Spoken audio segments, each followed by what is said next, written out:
चला तर मित्रांनो, आता आपण बघूया नेक्स्ट पार्ट, जो की आहे क्वेश्चन 4 आणि 5 पासून पुढचा, म्हणजे क्वेश्चन 3 पासून पुढचा. 3 पर्यंत आता आपण कव्हर केलेले आहे. चला तर मग आता आपण बघूया. चला तर मित्रांनो, नेक्स्ट क्वेश्चन पाहण्याआधी आता हे बघा, या क्वेश्चन मध्ये सॉलिनॉइडल, रोटेशनल, डायरेक्शनल डेरिव्हेटिव्ह क्वेश्चन असतात आणि आपलं टॅन्जंट आणि कर्व या मोस्टली हेच टाईपचे येतात. बाकीचे जे आहे ते टफ आहे आणि हेच तुम्ही सॉल्व करा. तर हे चालू करण्याचे पहिले तुम्ही हे बघा, हे जे इम्पॉर्टंट पॉईंट आहे ना, हे लक्षात ठेवा. जर आर बार असला तर अशा प्रकारची टर्म राईट डाऊन करायची. जर प्रोडक्ट असा असला तर A1 B1 असं करायचं. जर व्हॅल्यू समजा ए बार इंटू ए बार असला तर तो होतो ए स्क्वेअर. आणि जर व्हॅल्यू तुमची म्हणजे बघा ए बार बी बार असं असली तर बी बार ए बार ही कमिटी तयार होते, असं लक्षात ठेवा बरं का. आणि परत बघा अजून एक टर्म्स घेतो, त्याच्या भरपूर आहे म्हणा पण मी मोजक्या घेतो ज्या की काम होईल. ए बार इंटू ए बार आला तर तो 0, किंवा i into i, j into j is equal to k into k. Multiply आलं समजा घ्यायचं 0 येतं आन्सर.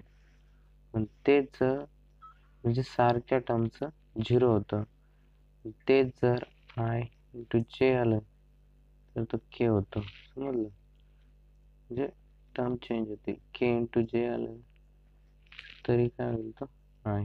असं के इंटू आय इक्वल टू जे, अशा प्रकारे ते होऊन जाईल. हे बघा, यात इम्पॉर्टंट काय ते लक्षात ठेवा.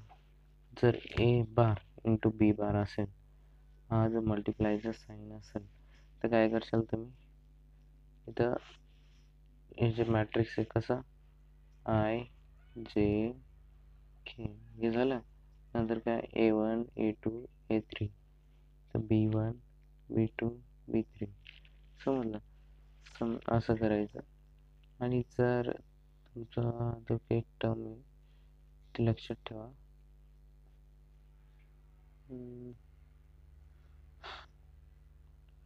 समजा असं आहे फाय, तर काय करशाल तुम्ही, याचा आय इंटू डॅबा d by d x with respect to याचा हे करायचा डेरिव्हेटिव्ह घ्यायचा. परत जे डॅबा बी म्हणजे वाय के हे डेरिव्हेटिव्ह आहे बरं का. असं हे लक्षात ठेवा तुम्ही, हे तुम्हाला पुढं काम आहे. तर चला आता स्टार्ट करूया इक्वेशनला. बघा मित्रांनो, या टाईपमध्ये तुम्हाला क्वेश्चनमध्ये दिसणार नाही डायरेक्शनल डेरिव्हेटिव्ह, फक्त यात झाले तर व्हॅल्यू चेंज होतील थोड्याफार, बाकी काही नाही. तर याचं काय करशाल तुम्ही, प्रॉपर गिवन लिहिशाल. गिवनमध्ये काय दिलं आहे, समजा फाय दिला आहे, तुमचं काय तो लिहून घेशाल. नंतर काय हे लिहून घेशाल, ॲट कितीला आहे तो 2. नंतर डायरेक्शन काय ते लिहून घेशाल. झालं. फाइंड आउट काय करायचं आहे तुम्हाला, डायरेक्शनल डेरिव्हेटिव्ह म्हणजेच काय असतं, तो फाइंड काय करायचं आहे, डेल बाय फाय हा फाइंड आउट करायचं आहे तुम्हाला. समजलं?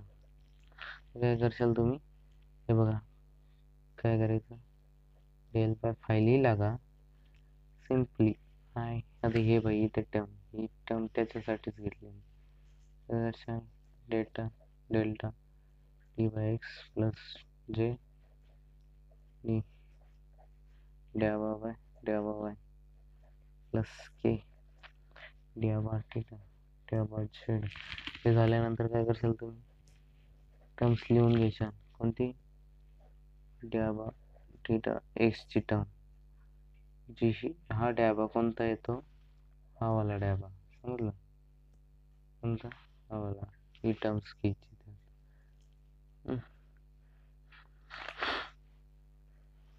तर तुम्ही लिहिलं समजा, पुटअप करून घेशाल तुम्ही. डॅबा x y square plus y z square dx continuous लिहून घेशाल. सगळ्या ठिकाणी जिथं फाय ना तिथं पुट करशाल. तर काय करायचं आपल्याला, विथ रिस्पेक्टिव्ह एक्सच्या ला डेरिव्हेटिव्ह घ्यायचा. इथं ह्या टर्म मध्ये एक्स आहे, सो एक्सचा डेरिव्हेटिव्ह 1च असतो. वायचा काही घेणार नाही आपण, आणि ही टर्म पूर्ण 0 होऊन जाईल. समजलं. मग काय येईल इथं, आय याचा डेरिव्हेटिव्ह झाला 1 म्हणजे Y square as it is, आणि ही टर्म पूर्ण 0 होऊन जाईल. आणि ह्या टर्म मध्ये बघा काय होतं, डी वाय होता ना, x square Y plus y z square. आता विथ रिस्पेक्टिव्ह काय घेणार, वाय घेणार. इथं वायचा आहे, तर वायचा डेरिव्हेटिव्ह किती आला, याचा स्क्वेअर आहे, तर मग इथं 1 होईल, आणि ही टर्म ॲज इट इज राहील. समजलं. म्हणजे सॉरी, विथ रिस्पेक्टिव्ह वाय, तर काय झाला तो तुमचा, इथं हा झाला 1 म्हणजे Z square as it is उरला, आणि हा 2 वाय उरला झेड स्क्वेअर. पुढे सिमिलरली तसंच घ्यायचं, 2 वाय झेड. तर काय करशाल तुम्ही, व्हॅल्यू पुटअप करायच्या. कोणत्या, इथं कोणत्या व्हॅल्यू पुटअप करशाल, या डायरेक्शन मध्ये येईल ना, ही किती, ॲट डायरेक्शन किती आहे, 2 1 2 आणि 1 1. तर हे म्हणजे काय असतं माहिती आहे का, एक्स वाय आणि झेड. तर ह्या व्हॅल्यू आपल्याला काय करायचं, पुटअप करायचं. बघा कशा पुटअप करायच्या, ते घेतलं. समजा आपलं काय इक्वेशन बघा, त्याचं i y square plus 0 plus j 2 x y plus z square plus k 2 y z. यात केली समजा एक्स किती, काय काय व्हॅल्यू 2, एक्सची व्हॅल्यू 2 आहे, त्याच्यानंतर -1 आणि 1. एक्सची व्हॅल्यू किती 2, तर बघा इथे किती, वायची व्हॅल्यू किती आहे -1 चा स्क्वेअर आहे प्लस जे 2 इंटू वायची व्हॅल्यू किती, 2 प्लस झेडची व्हॅल्यू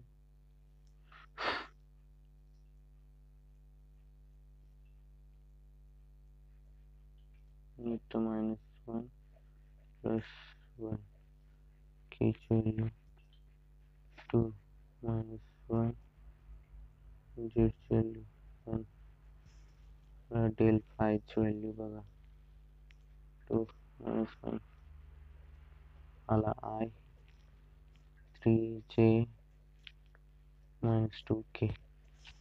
तर बघा याचं काय करायचं, नाव कन्सिडर करायचं, गिवन कंडिशन गिवन डायरेक्शन, त्याला म्यू करायचं. हे लक्षात ठेवा, हा फॉर्म्युला म्यूचा,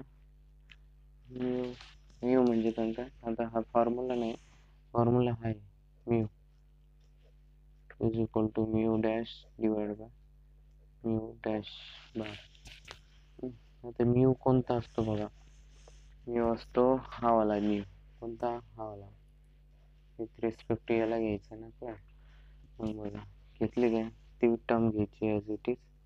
काय तो 2i प्लस जे प्लस 3k. ते घेतली, विच व्हॅल्यू पुटअप करायची, ती किती 2i जे बार प्लस 3k अंडर रूट किती 2. तर याचं घेतले आता हे अंडर रूट मध्ये निघून जातं याचीच बरं का. तर बघा, आणि त्याचा स्क्वेअर, टूचा स्क्वेअर, म्हणजे इथं कोणती व्हॅल्यू पुट करायची आहे, जी की याची व्हॅल्यू, ही समजा इथं 1 असतो, इथं 2 झालं. 1चा स्क्वेअर, 3चा स्क्वेअर झालं. काय करशाल तुम्ही, 3चा स्क्वेअर ना, 1चा 1 आणि 2चा 4, किती झाले तुमचे 14. आता काय करशाल बघा,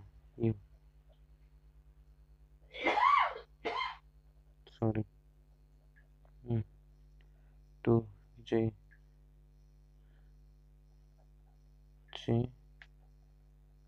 ठीक आहे 14 अंडर रूट.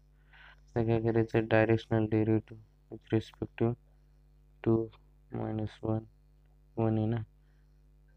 तर काय करायचं बघा, सिंपल यू घ्यायचा is equal to डॅबा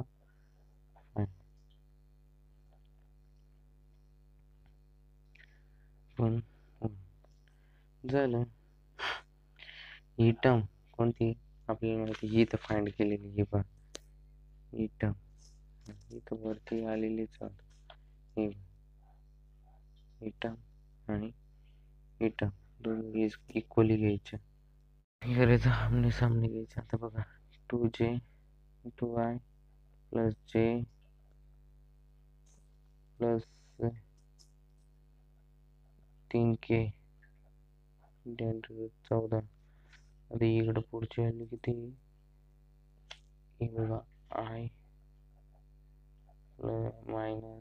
-3j -2k. तर बघा, हा डिवाइड आहे, इकडे मल्टिप्लाय, हा मल्टिप्लाय डिवाइड, इकडे 2j 2ij प्लस 3k.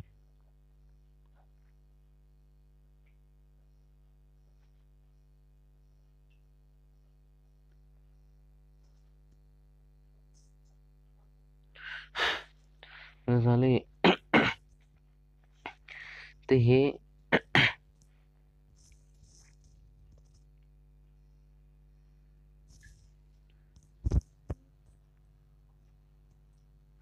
जे टर्म येईल यांचं दोघांचं प्रोडक्ट करायचं. तर बघा, इथे येईल तुमचा कोणता, del/phi चा व्हॅल्यू, आणि त्याला मल्टिप्लाय येईल तुमची म्यूची व्हॅल्यू, म्यू डॅशची. ते घेऊ आपण.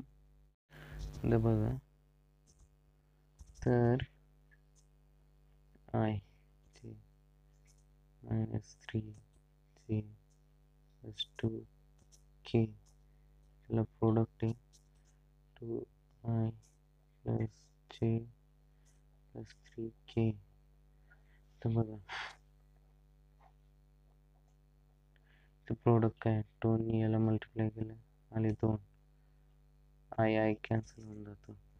इन याला मल्टिप्लाय केलं -3, इन याला मल्टिप्लाय केलं -6 आणि अंडर रूट 14 झालं. ठीक आहे, मायनस मायनस प्लस -9, 9 मधून 7, -7 / 14. याला तुमचा आन्सर. झालं, हे सोपं आहे. पेपरला अशा प्रकारे सॉल्व करा. वाटलंच तर एक लक्षात ठेवा माझी ट्रिक. काय पहिले गिवन, नंतर काय गिवन, नंतर आहे तुमचं del/phi,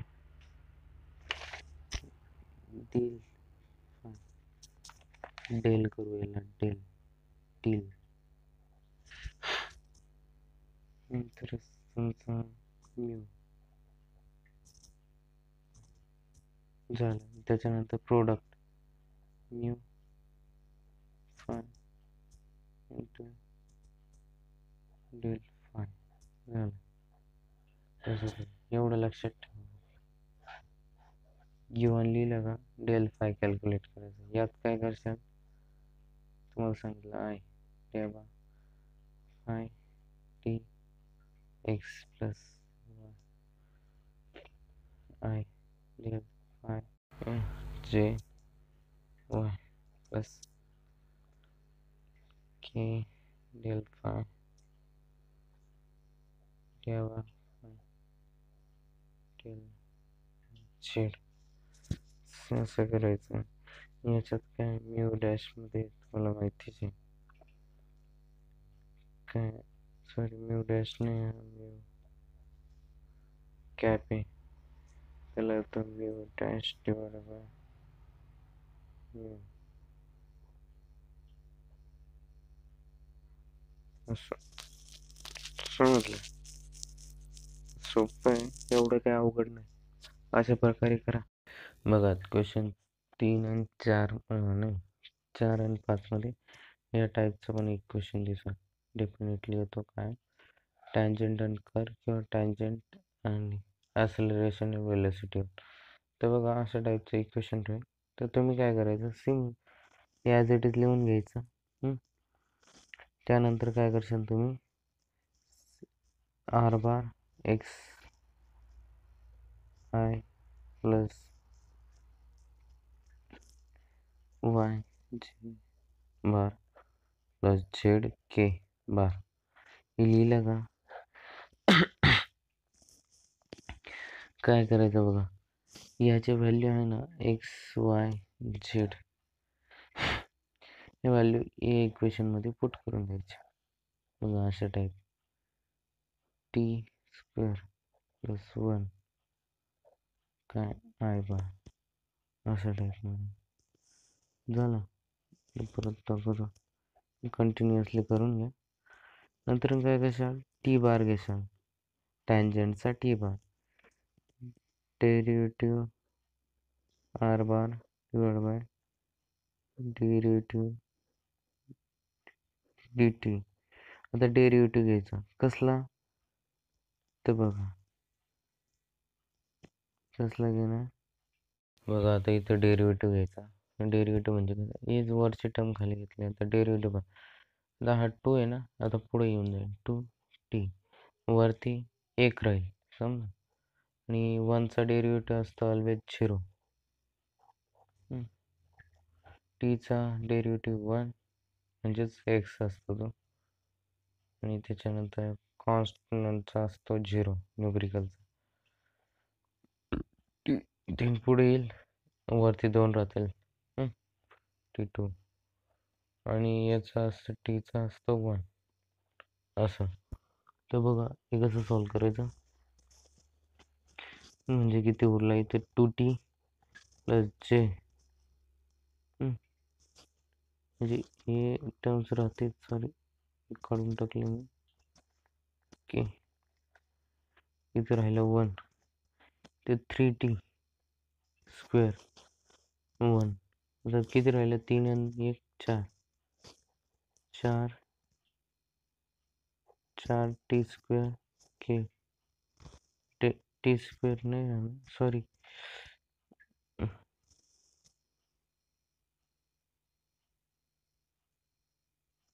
हा टी स्क्वेअर होईल.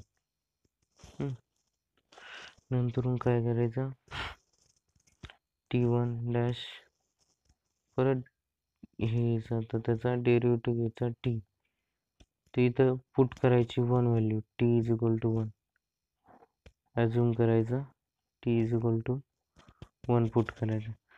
जिथं जिथं टी आहे ना तिथं 1 पुट करायचं. किती येईल बघा, इथं 1 केला 2, 1नी 2ला मल्टिप्लाय प्लस आय बार राहील ना, तिथं आय बार प्लस बघा जे आय झेड इज राहील, परत इथे किती टी, टीचा स्क्वेअर असतो 1च, म्हणजे इथं 1 पुट केला आहे ना टी, इथे 4 के झालं. तर काय करायचं आपल्याला, T2 घ्यायचा, आणि इथं काय करशाल तुम्ही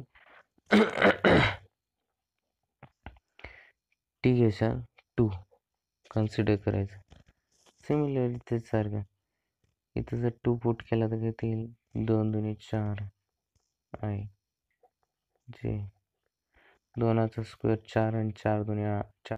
आता बघा किती राहिले इथे टीचं इथे 2 पुट केले 2 2 4 4 सॉरी 2चा स्क्वेअर आला 4 4 त्रिक 12 आणि 1 13 किती 13 प्लस ओके झालं. आता काय करायचं सिंपल काय करशाल तुम्ही कॉस थीटाचा फॉर्म्युला अप्लाय करशाल. हे लक्षात ठेवा कॉस थीटा काय असतो T1 बार T2 बार डिवाइड बाय T1 T2 ते काय करायचं जे व्हॅल्यू फाइंड आउट केला T1 बार केला T2 केला आणि हे त्याच्या वरचं जे खाली घ्यायचं.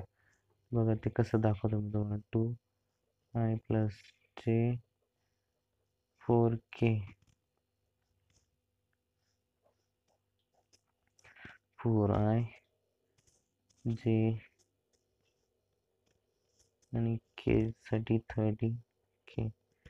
बघा हे कसं करायचं तर हा जो आहे ना 2 याचा स्क्वेअर घ्यायचा अंडर रूट खाली 2चा 4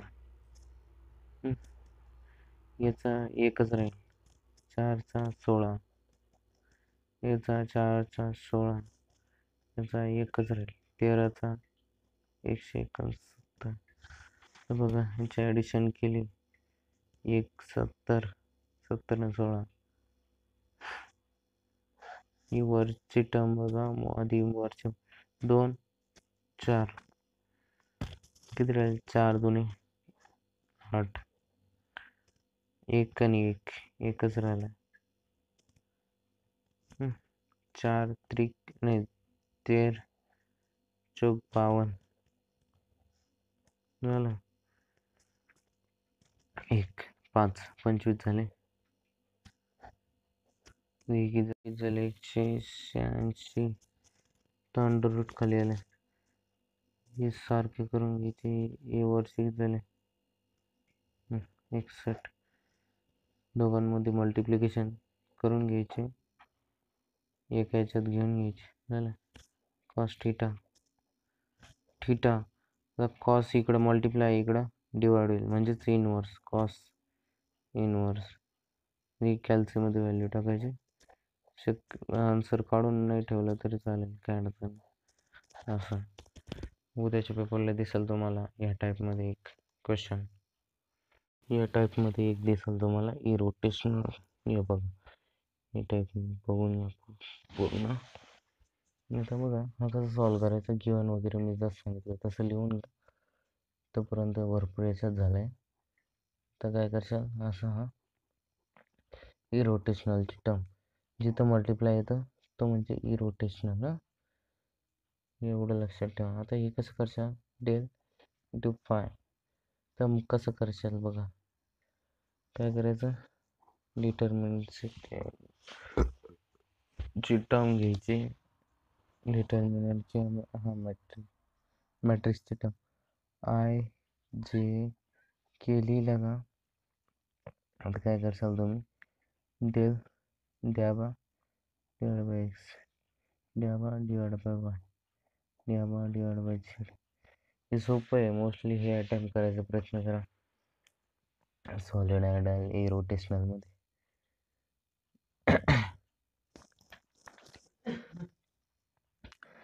फार घासापासून गेला आता हे बघ हे आहे तुमची एक्सची term 2x z cube plus 6y वायची टर्म इक्वेशनमध्येच दिलेलं आहे सगळं 6x मायनस 2y ही आहे तुमची झेडची term 3x square z square minus y z square. हे बघा झालं आय. आता काय करायचं या टर्मने कसं कशाला म्हटलं विथ रिस्पेक्ट टू बघा तर बघा हे कसं घ्यायचं ही घेतली ही टर्म या टर्मने ह्या टर्मला मल्टिप्लाय कसं d y 2 x square y square with respect to y घ्यायचा इथं डेरिव्हेटिव्ह, आणि नंतरून ह्या टर्मनी ह्या टर्मला मल्टिप्लाय. आता हे दोघांचं product d by d z, हे काय आहे 6x2 वाय, इथे फक्त झेड राहील. झेडनी बघा हा कसा होतो विथ रिस्पेक्ट टू वाय असल्यामुळे, हा वरती 2 हा पुढे येऊन जाईल 2y झालं, असं म्हटलं ना. आणि हा आहे असं सिमिलर याचं with respect to z only z, हे 2y ॲज इट इज राहतं. कसं -2y समजा झालं ब्रॅकेट कम्प्लीट. सिमिलरली पुढची अशी नाही जे 6x z 6x z cube plus k ची 6 - 6, हे फाइंड आउट केल्यावर तुम्हाला समजून जाईल. जसं समजून सांगितलं तसं करून बघा. त्यामुळे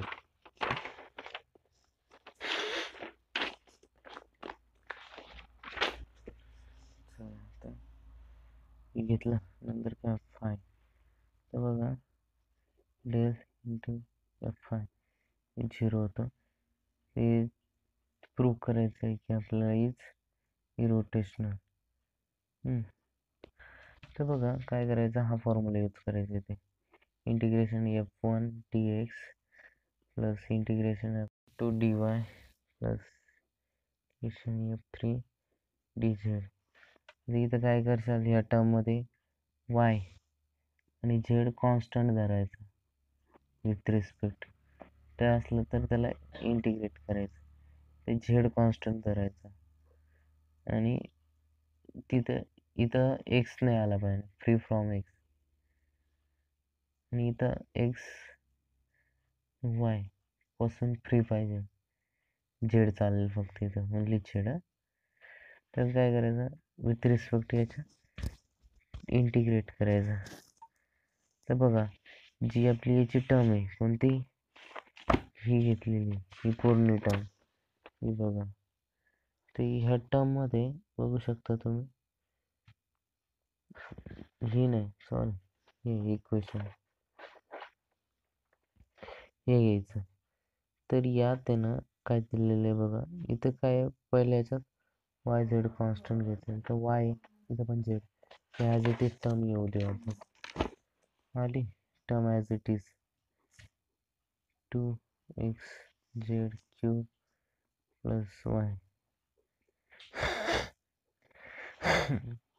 इथं फक्त वायची टर्म आली पाहिजे, नाही झेड कॉन्स्टंट झेड आला चालेल, आणि एक्स पासून फ्री पाहिजे पण ही टर्म, मग आली ही 2y झेड आणि टी विथ रिस्पेक्ट टू, आणि लास्ट टर्ममध्ये अशी टर्मच नाही इथे, तर मग ही घेतली आपण 0 इंटिग्रेट टी झेड.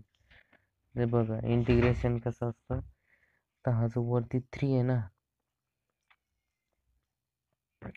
तर sorry integrate with respect to काय आपला integration with respect to x आहे ना. आता बघा एक्सने इंटिग्रेट केलं याला, तर किती झाला एक्स स्क्वेअर, वरती एक संख्या वाढते आणि पुढं येऊन जाते, आणि हा D cube as it is राहील, म्हणजे 2 वरती पण वाढतं आणि खाली डिवाइड होतं, इथं डिवाइड होतं. आणि 6ने आता इथं विथ रिस्पेक्ट टू वाय नाही, तर मग हे इंटिग्रेट तर करावं लागेल, 6xy होईल. सॉरी इथं काहीच नाही, हे झालं टर्म क्लिअर, इथं 0 होऊन जाते ही टर्म. नंतर ही पुढच्या टर्मचं हे इंटिग्रेशन होतं, तर ते कसं झालं बघा विथ रिस्पेक्ट टू वाय, हा जो वाय आहे ना त्याला विथ रिस्पेक्ट टू वाय करून ही टर्म्स, तर याच टर्ममध्ये नंतर 2 वाय आणि वाय, वाय वरती पण 2 येईल आणि खाली डिवाइड पण 2 होईल, two y square divide by 2 आणि झेड आली. तर काय करणार आहे, 2 get cancel, 2 get cancel, x square z cube 6xy y z y square z आलं. असं इक्वेशन आहे. नेक्स्ट बघू आपण अजून ह्या टाईपचा एक येतं सॉलिनॉइडलचा. तर यामध्ये आपण प्रोडक्ट घेतो. ते प्रोडक्ट असं राहतं, तिथं मल्टिप्लाय होतं, तर इथं प्रोडक्ट ते 0 येतं. तर बघा ते कसं, ते इंटिग्रेशन घेऊन घ्यायचं. ही जी टर्म आहे हीची पूर्ण बघू शकता तुम्ही. पहिली इंटिग्रेशन डेलचं माहिती आहे तुम्हाला, अशा प्रकारे ठेवून घ्यायचं. नंतर ही टर्म याची कसली, हीची, दोघांचं प्रोडक्ट बघा कसं घ्यायचं. विथ रिस्पेक्टिव्ह एक्स याचा डेरिव्हेटिव्ह घ्यायचा. तेव्हा अशा टर्म्स लिहून घ्यायच्या. लिहिल्या का आता एक्सच्या रिस्पेक्टिव्ह एक्सचा डेरिव्हेटिव्ह 1 आहे, आला 1. इथं ही टर्म झाली 0. तर वायच्या रिस्पेक्टिव्ह घ्यायचा, वायचा किती आहे 1 आला, हा झाला 0. झेडच्या रिस्पेक्टिव्ह घ्यायचा, किती आहे झेडचा 1, हा ए ॲज इट इज राहील 1 आणि हा 1 आणि 1 2 आला. आणि याला आन्सर असा आहे. सोपं आहे सॉलिनॉइडलचा, बघू शकता तुम्ही. अशा प्रकारे सॉल्व करून द्यायचा पेपरला, समजलं.